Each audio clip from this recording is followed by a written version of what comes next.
안녕하세요. 시청자 여러분께 건강 솔루션을 전해드리는 TV닥터 처방전 이승재입니다. 목이나 어깨 통증은 굉장히 흔하죠. 이런 통증을 유발하는 원인 중에 하나가 근막 통증 증후군이라고 합니다. 오늘은 근막 통증 증후군이 왜 생기고 어떻게 치료해야 하는지 알아봅니다. 재활의학과 전문의 박주원 선생님과 함께합니다. 안녕하세요. 안녕하세요. 네, 선생님.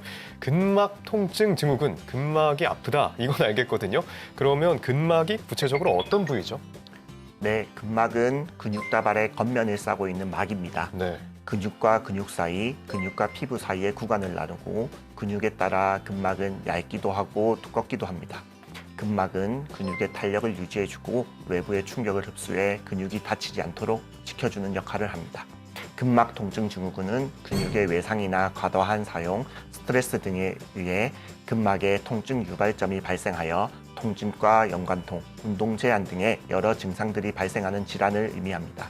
흔히 담에 걸렸다라고 말하는 질환으로 누구나 한 번쯤 걸리는 매우 흔한 질환입니다. 네, 담에 걸렸다. 그게 근막 통증 증후군이군요. 바로 알 것 같습니다.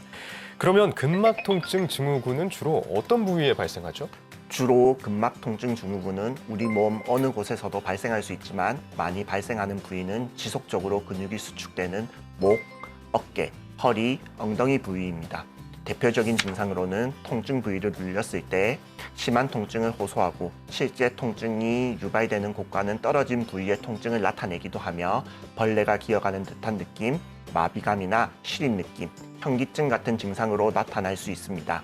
통증으로 인해 관절의 운동 범위 감소도 발생할 수 있습니다. 네, 정말로 목이나 어깨에 담 걸리면 안 움직이곤 해요. 네.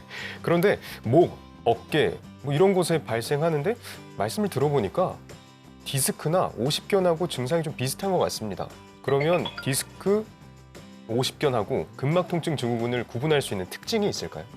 목 디스크는 경추관 디스크의 손상으로 신경 압박이 발생하여 목 통증, 감각 이상, 어깨에서 팔로 이어지는 저린 느낌이나 통증이 주된 증상이며 압박받는 신경이 분포한 분절을 따라 증상이 나타납니다. 네.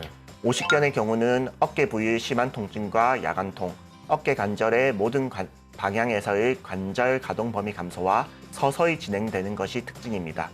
두 질환 모두 근막통에서의 중요한 특징인 압통에 의한 통증 유발점이 없는 것이 가장 큰 차이점입니다. 하지만 가장 정확하게 감별하기 위해서는 병원을 찾아 정확한 검사를 받는 것이 필요합니다. 근막 통증 증후군인지 아닌지 알아볼 수 있을 만한 자가 진단법이 있을까요? 목, 허리 등의 근육이 뻐근한 느낌이 지속된다든지 컴퓨터 작업과 같이 고정된 자세로 장시간 일하신다든지 뻐근한 부위를 누르면 아픈 부위가 있던지 피로감이 심하고 두통, 불면 등의 증상이 동반된다면 병원을 찾아보는 것이 좋습니다. 근막 통증 증후군과 관련된 사연이 도착했습니다. 선생님께서 사연 잘 들어주시고요. 그에 맞는 처방 내려주시면 됩니다. 사연 전해드릴게요. 네. 안녕하세요. 저는 40대 초등학교 조리사로 일하는 여성입니다. 오전에는 거의 서 있는 직업인데요. 옛날에도 한 번씩 왼쪽 허벅지 뒤쪽에 바늘로 콕콕 쑤시는 듯한 통증이 있어서 진통제를 한두 알 먹으면 괜찮아지곤 했었습니다. 그런데 요즘 들어 왼쪽 가슴 쪽으로 통증이 옮겨지더니 며칠 전부터는 골반 쪽으로 옮겨가서 그쪽이 아프네요. 병원에서는 근육이 뭉쳐서라고 하는데요. 통증이 옮겨 다니기도 하나요? 계속 신경이 쓰여요. 라고 사연을 보내주셨습니다. 저도 궁금해요. 통증이 한 곳에만 있는 게 아니라 여기저기 좀 옮겨가기도 하나요? 근막 통증 증후군도 만성화되면 통증이 여기저기로 옮겨 다니게 되며 온몸이 다 아프기도 합니다. 그렇군요. 때로는 섬유 근육통과 비슷한 증상을 나타내 진단이 어려워지고 치료도 쉽지 않아집니다. 사연에서와 같이 증상이 가볍다는 이유로 병원을 찾지 않는 분들이 많으시고 흔한 질병이지만 만성화되면 개인의 삶의 질 저하와 노동력 감소를 가지고 올 수도 있습니다. 앞서 자가진단법을 말씀해 주셨는데요. 그러면 정확한 진단을 위해선 어떤 검사를 받나요? 우리가 흔히 생각하는 단순 방사선 검사나 MRI 검사로는 근막 통증 증후군을 확인할 수 없습니다. 네. 적외선 체열 검사를 이용해 볼 수도 있지만 가장 중요한 것은 환자와 면담하는 의사의 세심하고 세밀한 병력 정치와 촉진을 토대로 하는 의학적 검사가 가장 중요합니다. 근육에서 타우트 밴드라고 불리는 단단한 띠와 통증 유발점을 확인하고 통증이 없더라도 근육이 긴장되어 관절 가동 범위에는 제한이 없는지 근육에 위약은 없는지를 확인해야 합니다. 세심하고 꼼꼼하게 잘 살펴야 한다. 이게 말이 쉽지 굉장히 어려울 것 같거든요. 발견하는 것조차. 그러면 치료는 어떨까요? 치료도 쉽지 않나요? 어떻습니까? 네, 통증 유발점을 손가락 끝으로 지그시 누르면 근육이 이완되면서 긴장이 감소하게 됩니다. 환자들이 무의식적으로 아픈 곳을 주무르면 낫는 경우가 여기에 해당됩니다. 마사지는 통증이 심한 부위를 10초 정도 눌렀다가 떼주는 방식으로 해주는 것이 좋습니다. 근육 속 통증 유발점을 해소하기 위해 트리거 포인트 인젝션이라는 주사 치료를 시행하기도 합니다. 하지만 가장 중요한 것은 통증 유발점을 가지고 있는 근육을 반복적으로 눌려 근육의 경직을 완화해주는 스트레칭이 가장 중요합니다.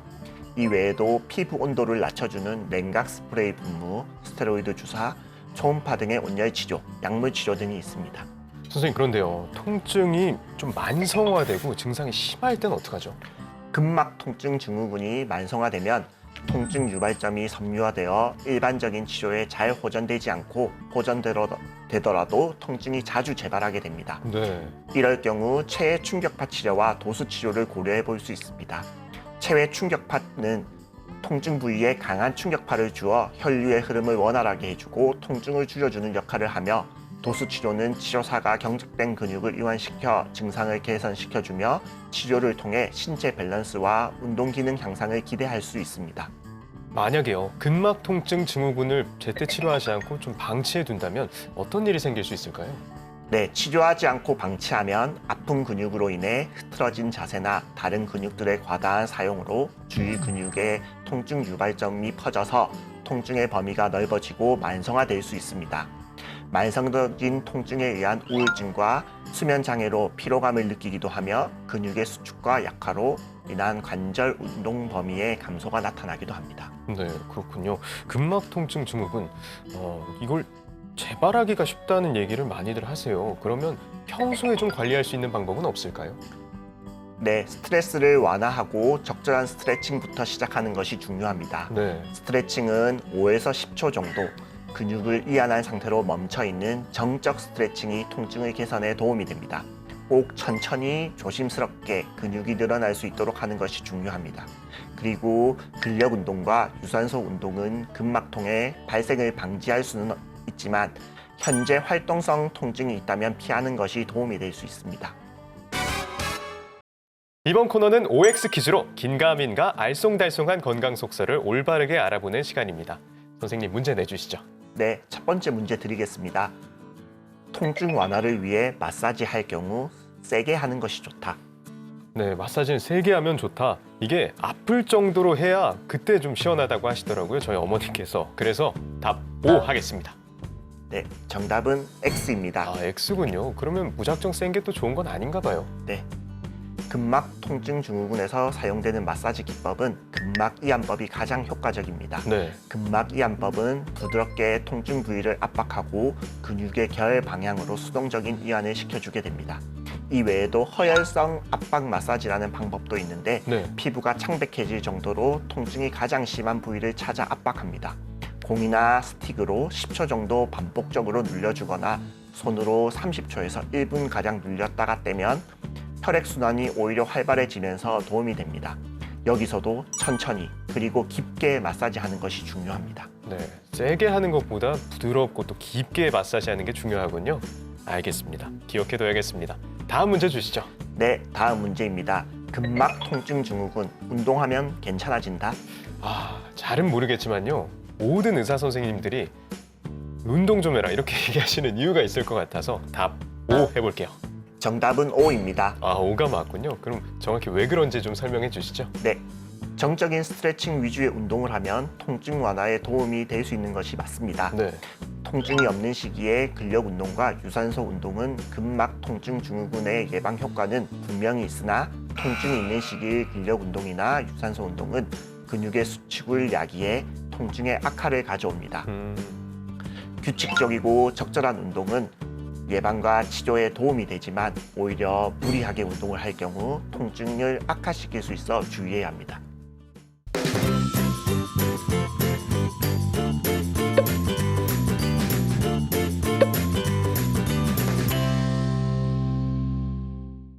TV닥터 처방전, 오늘은 목, 어깨, 허리 등의 주로 통증이 발생하는 근막 통증 증후군을 알아봤습니다.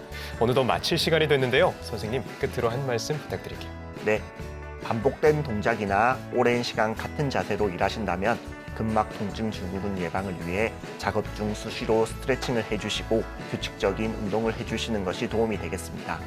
근막 통증 증후군은 우리 몸 어디에나 생길 수 있는데 특히 목, 어깨, 견갑골, 허리, 엉치 부위에 잘 발생하고 경추나 요추 디스크 탈출증이나 오식견, 섬유신경통, 관절 질환 들로 오인될 수도 있습니다.